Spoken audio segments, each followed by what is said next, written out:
What's up, guys? Jaxel here. This is going to be a video explaining some of the updates to the USB to GameCube adapters that I sell on my Etsy store. As a reminder, this is an open source project by Robert Dale Smith. All this information is available on the GitHub, which I will get to later in this video. So if you want to make your own, if you are so inclined and have the electrical expertise and equipment to do it, you can make one of these adapters from the comfort of your own home for very cheap. You buy it from an Etsy store, it's because you don't have the ability to make one yourself, and that's just the way it is.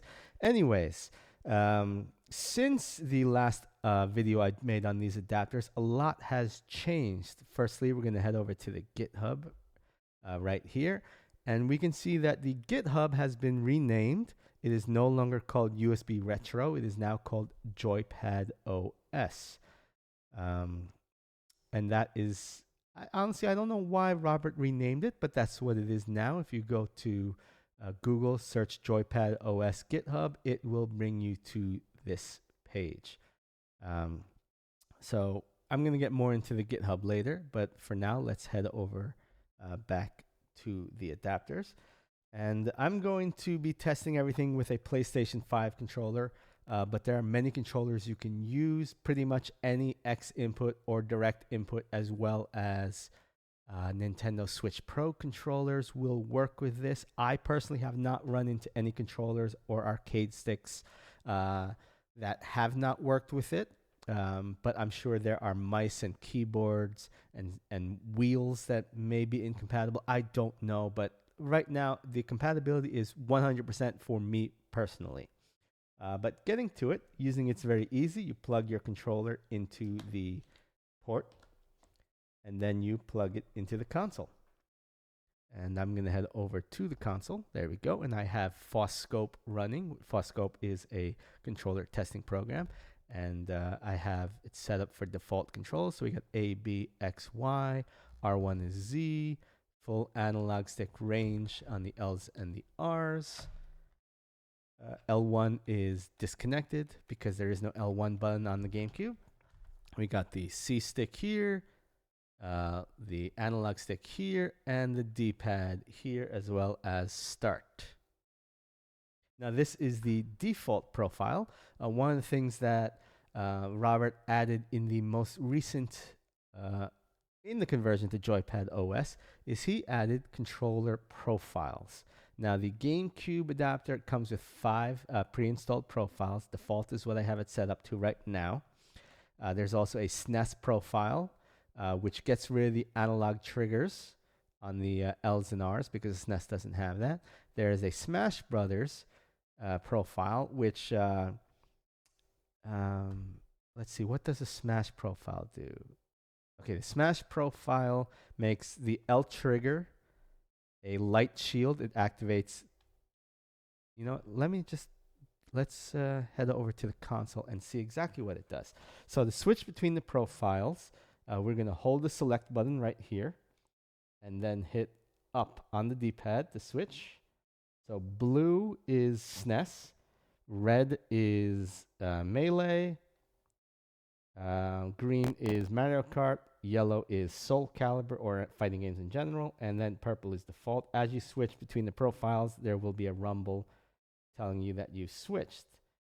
So, okay, we said red is Melee. So A, B, X, Y are the same.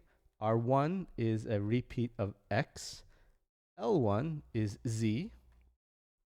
R2 looks like we lost our analog trigger, and instead we have a digital full press on anything with the trigger.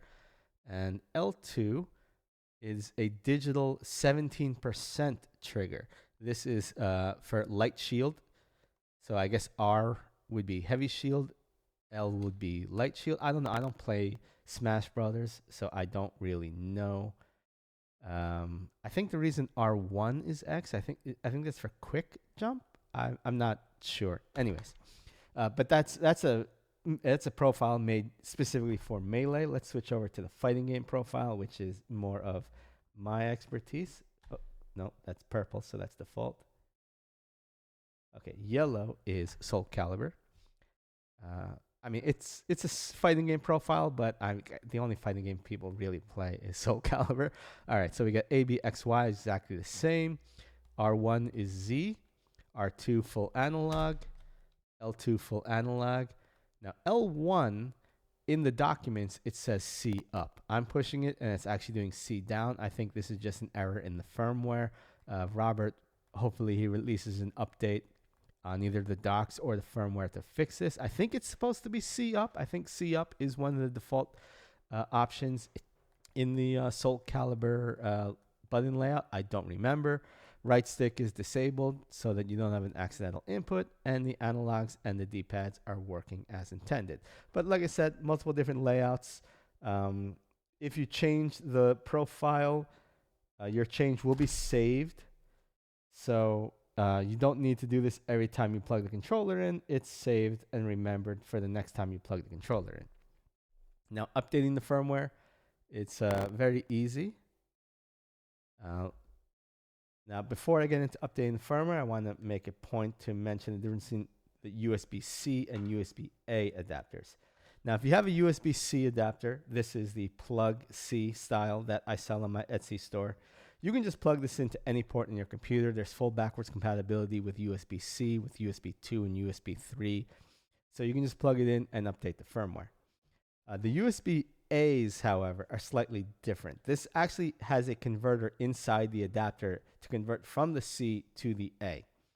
Now, when you do that, it loses the backwards compatibility. So if you want to plug this into your computer and update the firmware, you cannot simply plug it into a USB-C or USB 3.1 port on your computer. It has to be plugged into a USB 2 or 2.1 port, which is probably a USB-A port on your computer. It could be a USB-C if you have converted USB-C, USB 2.0 or 2.1 ports on your computer.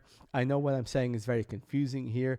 You won't know if you can do it or not until you actually try. But generally, the USB-As, you want to be plugged into a USB 2 or USB 2.1 port on your computer, whether it is A or C. And when you do that, it will be read on your computer. So let's head to the computer, and I'm going to, let's see, here it is. I'm going to use the USB-C one and plug that in. And that's it. Now it's connected to the computer. You heard the beep from Windows saying new device detected. And I've already downloaded the firmware here, so let's delete it and I show you start from the beginning.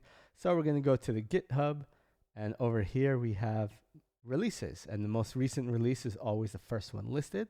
So we're just going to click on that, and we're going to scroll down to USB to GameCube RP2040. Make sure not to download the KB2040 because the RP2040 and the KB2040 are different. I'm sorry, the RP2040 and the KB2040 are different motherboards. The reason why we use the RP2040 is because it is a 2.5, because the KB2040 is 2.5 times larger, so you could not get a device this small on the KB2040, as well as the KB2040 uses a USB micro port instead of a USB-C or a USB-A port. So, we want, better ports. So we're going to download this RP2040 firmware. That goes to the downloads folder on my computer. And we have the adapter right here. I'm simply going to drag and drop it directly into the adapter. It's uploaded. You heard it disconnect. That was the device restarting. And that's it. It has now been updated. That's all you needed to do. And now you can unplug it from your computer. Well, I can't plug this controller in because I don't have a USB-C cable. This is a USB-A cable. But then you would plug your controller in and then plug it into the console and it would be working. And that is it. Very easy to update. Very simple device. Didn't have to hold any buttons or anything to do any updating. Robert did a good job with this.